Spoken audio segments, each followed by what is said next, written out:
سرخط خبرها: دستور تازه پوتین برای تقویت نیروی دریایی روسیه برای مقابله با ناتو. تقابل جنگنده‌های روسیه با جنگنده‌های انگلیس بر فراز دریای سیاه. حمله حزب الله به تأسیسات اسرائیل با ده‌ها پهپاد انتحاری طی ساعات پیشرو. و مشخص شدن زمان تحویل جنگنده F-16 به اوکراین توسط متحدان غربیش. سلام، به این بسته خبری از کانال استودیوی خبر خوش آمدید. رئیس جمهور روسیه دستور توسعه کشتی‌سازی این کشور را به منظور مقابله با ناتو صادر کرد.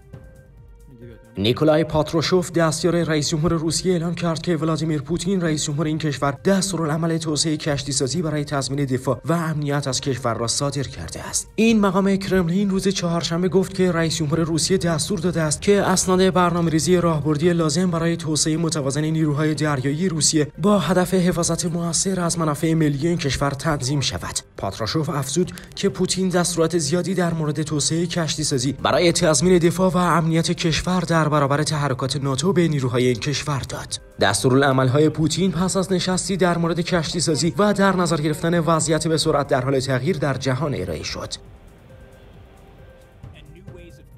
وزارت دفاع روسیه از رهگیری 3 هواپیمای انگلیسی بر فراز دریای سیاه خبر داد. وزارت دفاع روسیه روز چهارشنبه اعلام کرد که با حضور 1 هواپیمای شناسایی RC-135 و 2 فروند جنگنده RAF تایفون انگلیس بر فراز دریای سیاه، 1 فروند جنگنده سوخو 27 روسی به سوی این نقطه به پرواز درآمد. بنا به اعلام وزارت دفاع روسیه، با نزدیک شدن جنگنده روسی، هواپیماهای انگلیس از منطقه خارج شدند. در خبر دیگر، وزارت دفاع رومانی از اعضای ناتو روز چهارشنبه مدعی رهگیری حملات پهپادی روسیه با اوکراین با جنگنده‌های F-16 شد. وزارت دفاع رومانی روز چهارشنبه اعلام کرد که نزدیک مرز مشترک با اوکراین با جنگنده‌های خود تعدادی از پهپادهای روسیه را رهگیری کرده است. وزارت دفاع رومانی اعلام کرد که 2 فروند هواپیمای F-16 از پایگاه هوایی برچا در 126 کیلومتری شرق بخارست، پایتخت این کشور، به پرواز درآمدند و آسمان منطقه را تحت نظر گرفتند. بر اساس این گزارش، پهپادهای روسی در حال حمله به اهداف خاصی در اوکراین بودند. مقامات محل وقوع این حملات را مشخص نکردند. از زمان آغاز حمله روسیه به اوکراین، رومانی در موارد متعددی بقایای هواپیماهای بدون سرنشین را نزدیک مرز خود با اوکراین کشف کرده است. مقامات این کشور اقداماتی را برای محافظت مردم ساکن منطقه مرزی و اطراف آن از جمله ساخت پناهگاه‌های حمله هوایی ارائه کرده‌اند. رومانی از اعضای ناتو برای تقویت نیروی هوایی خود در پی خرید جنگنده F-35 از آمریکا است.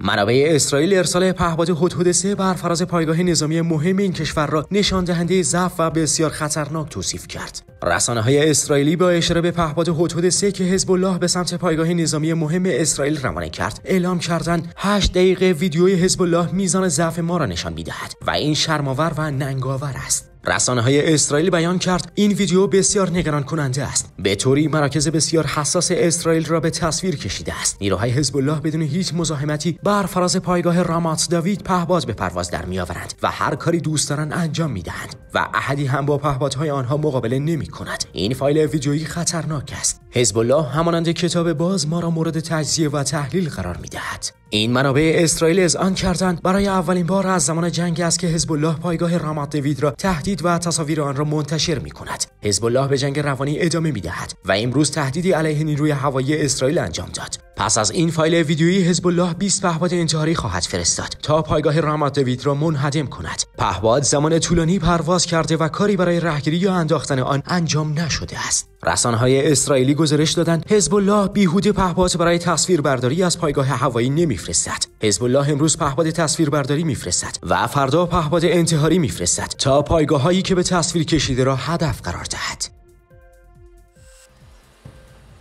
فرمانده کل نیروهای مسلح اوکراین زمان دقیق تحویل جنگنده‌های F-16 از سوی کشورهای غربی به کیف را فاش نکرد، ولی تاکید کرد که زمان تحویل نخستین فروند از این جنگنده به آنها اعلام شده است. الکساندر سیرسکی روز چهارشنبه در گفتگو با روزنامه گاردین انگلیس اظهار داشت زمان تحویل نخستین جنگنده F-16 را می‌داند.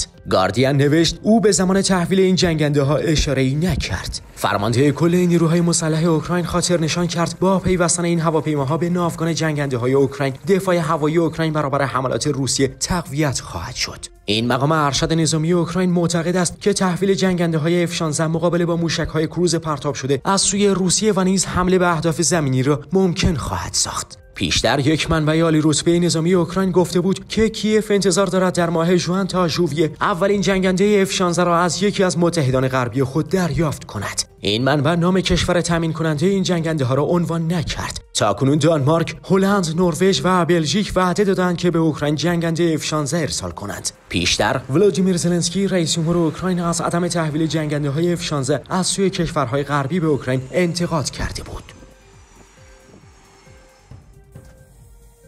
رئیس جمهور اوکراین گفته کیف در حال کار بر روی توسعه و ساخت موشک‌های دوربرد خود است. ولادیمیر زلنسکی رئیس جمهور اوکراین در سخنرانی شبانه خود گفت برنامه موشکی ما شتاب خوبی را نشان می‌دهد و اگرچه این یک کار چالش برانگیز است، اما به تدریج به امکان استفاده از موشک‌های خودمان نزدیک می‌شویم و فقط به موشک‌هایی که توسط شرکای ما ارائه می‌شود تکیه نمی‌کنیم. به نقل از شبکه خبری DPA وی افزود اوکراین باید به راه حل‌ها و گزینه‌های خودش فکر کند، حتی با اینکه برای مبارزه با نیروهای روسیه به حمایت نظامی غرب متکی است. برنامه موشکی اوکراین از صفر شروع نمی شود. این کشور مرکز اصلی تولید موشک در دوران شوروی بوده است. انواع جدیدی از موشک‌ها پس از آغاز جنگ در شرق اوکراین بین نیروهای دولتی و جدایی طلبان طرفدار روسیه در سال 2014 ارائه شدند. علاوه بر این، در جریان یک حمله اوکراینی‌ها به ناوگان دریای سیاه روسیه موسوم به مسکو در آوریل 2022 غرق شد. بر اساس گزارش کیف، موشک‌هایی با برد تقریباً 300 کیلومتر که در اوکراین ساخته شده بودند، به این کشتی اصابت کردند. اوکراین اجازه ندارد از سلاح‌های غربی برای شلیک به اهدافی در اعماق خاک روسیه استفاده کند، تا حدی به این دلیل که اروپایی‌ها و آمریکایی‌ها می‌ترسند کشورهای کمک کننده به کیف وارد جنگ شوند. برای دور زدن این ممنوعیت، زلنسکی نه تنها می‌خواهد تولید موشک را افزایش دهد، بلکه می‌خواهد موشک‌هایی با برد بیشتر طراحی کند. البته روسیه هنوز در قدرت آتش موشکی از کیف پیشروتر است. وزارت دفاع روسیه در بیانیه‌ای از سرنگونی 82 پهپاد اوکراینی بر فراز خاک این کشور طی 24 ساعت اخیر خبر داد. وزارت دفاع روسیه اعلام کرده که واحدهای غرب ارتش روسیه 2 ضد حمله را دفع کردند. کیف 490 نیروی نظامی و 2 انبار مهمات خود را در این محور از دست داد. این بیانیه اضافه می‌کند اوکراین در رویارویی با واحدهای شمال ارتش روسیه 170 نیرو، تجهیزات خارجی و انبار مهمات خود را در محور شمالی عملیات ویژه از دست داد. مسکو در ادامه خاطر نشان کرد 3 تانک اوکراین از جمله 1 تانک آبرامز نیز توسط واحدهای مرکز نیروهای مسلح روسیه منهدم شدند. واحدهای جنوب ارتش روسیه بر مواضع سودمندتری تسلط یافتند. دشمن حدود 750 نظامی و 6 انبار مهمات میدانی را از دست داد. بیانیه مذکور در ادامه افزود سامانه‌های پدافند هوایی طی 24 ساعت 82 پهپاد اوکراینی را بر فراز خاک روسیه سرنگون کردند. ممنونیم از همراهی شما. جهت اطلاع از مهمترین خبرهای منطقه و جهان، کانال استودیوی خبر را دنبال کنید.